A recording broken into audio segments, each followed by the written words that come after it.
UPSC हमें किस मोड़ पे ले आया।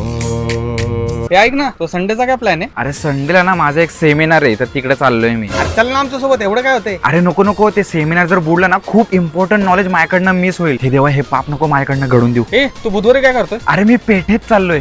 विषय अरे नाही नाही, सदाशिव पेठेत चाललोय. तिथं पुष्कराज ढुंगे पाटील सरांचा आहे ना सेमिनार आहे, ते अटेंड करायचंय मला.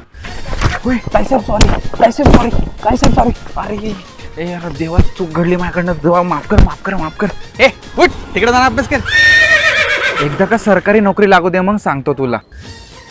ए इकडे काय करतोय? अरे ती मोठी मोठी लोक नाही का लाईटीच्या खांबाखाली बसून अभ्यास करायची, तसंच मी पण अभ्यास करून यशस्वी होणार. अरे पण ते रात्री दिवसा कुठं? नाही हे नव्हतं माहिती मला. हॅलो, अरे मला ते जनरल नॉलेजचे प्रश्न मंजुषा पाठव ना. अरे नको नको, व्हॉट्सअपला नको, टपलने पाठव. माझ्याकडे बटनाचा फोन आहे आणि त्याच्यात रिचार्ज पण नाहीये. हा ओम साईराम. ए भाई बघ, आयपीएलच्या मॅच मध्ये एका मुलीने फक्त असं केलं, तिचे 200 काय फॉलोअर झाले. काय बोलतो फक्त असं?